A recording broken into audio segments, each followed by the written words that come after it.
देश में चुनाव चल रहा है और 3 चरण हो चुके हैं। चौथे चरण की तैयारी अब चल रही है। वहीं अगर बात की जाए लखनऊ की, तो लखनऊ की 2 लोकसभा सीटों पर 5वें चरण में 20 मई को चुनाव होना है। हमारे साथ जो प्रत्याशी हैं भाजपा की, वो मौजूद हैं। सर, बहुत बहुत स्वागत है आपका। किस तरीके से देख रहे हैं पूरा चुनाव?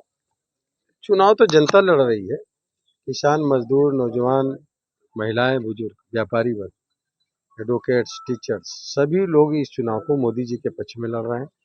और मोहनलालगंज जो है, पिछले बार से ज़्यादा वोटों से भारतीय जनता पार्टी जीतेगी। और चूंकि मैं तो बोल दिया था, मेरा नंबर जिसकी जेब में कौशल उसकी जेब में, तो मैं तो लोगों की जेब का आदमी हूँ। सिर्फ लेवल की चकबंदी का मैटर है, वो चकबंदी खत्म होगी और किसानों को उनका न्याय मिलेगा। सर, ये बताइए कि जो गठबंधन के जो प्रत्याशी यहाँ पर उतरे हैं, आर.के. चौधरी जी, उन्होंने ये कहा है कि आप हारेंगे, और किस तरीके से आप पूरा देख रहे हैं, क्या लगता है कि जनता का कितना सपोर्ट होगा? 2 चुनाव इसके पहले लोकसभा का लड़ चुके, 14 में हारे और 19 में जब वो लड़े थे तो मात्र 7100 वोट मोहनलालगंज से मिला था।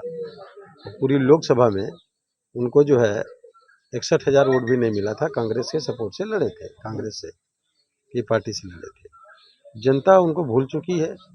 जब खेल मंत्री थे तब एक स्टेडियम यहाँ बनना था, उसको यहाँ बनने के बजाय जहाँ फैजाबाद में रहते वहाँ बनवा दिया। जनता उनसे नाराज है और जनता उनका पीछा छोड़ चुकी है। वो जानते हैं कि चुनाव के बाद वो कभी मिलते नहीं, चुनाव लड़ने आते हैं, उसके बाद फिर गायब हो जाते हैं। हम 24 घंटा लोगों के बीच में रहते हैं और यहाँ से मैं समझ रहा हूँ कि इतनी बड़ी लीड मिलेगी जो दूसरे विधानसभा क्षेत्र के कई विधानसभा क्षेत्रों में भी कवर करने का काम करेगी। मोहनलालगंज विधानसभा से बहुत बड़ी लीड मिलेगी और पूरी लोकसभा से कई लाख की वोट मिलेगी। सर, आपके जो समर्थक हैं वो आश्वस्त है कि 6 लाख के ऊपर जाएगा, ऐसा बोला भी है। और जिस दिन आपने अपना नामांकन दाखिल किया, उस दिन ये बात हुई हमारी आपके समर्थकों से। उन्होंने कहा कि 6 लाख के ऊपर जाएगा आपका, और 9 लाख। तो ये आपको क्या लगता है? समर्थकों का ऐलान है, समर्थक ही वोट डलवाते हैं और वोटर ही डालते हैं। तो जब मतदाताओं की तरफ से किसी प्रकार का ऐलान हो जाता है तो ये मतदाता खुद अच्छी तरीके से जानने का काम करता है। क्या मुद्दे रहेंगे?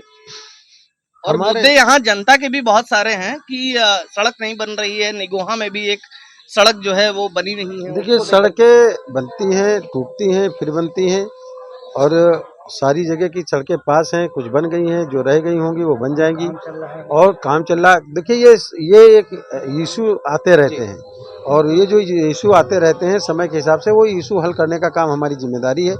जिनकी जो डिमांडें आती रहेंगी वो समय समय पे हल करते रहेंगे। एक अंतिम सवाल सर आपसे कि वोट परसेंटेज बहुत कम जा रहा है, क्या कहना चाहेंगे? नहीं, कल जो परसों मतदान हुआ, वोट का प्रतिशत बढ़ा, 65% हो गया। और मेरे क्षेत्र में वोट जो है, मुझे पूरा विश्वास है कि 100% वोट पड़ेगा। ओके, बिल्कुल। ये थे हमारे साथ मोहनलालगंज लोकसभा क्षेत्र से जो भाजपा के प्रत्याशी हैं और जो मंत्री भी हैं इस समय देश में, और केंद्रीय राज्य मंत्री हैं कौशल किशोर, जिन्होंने कहा कि उनके क्षेत्र में वोट परसेंटेज 10% रहेगा। फिलहाल अब ये देखने वाली बात होगी कि आखिर जनता किसको वोट करती है और कौन इस चुनाव में जीतता है। योगेश मिश्रा, उत्तर प्रदेश टाइम्स, लखनऊ।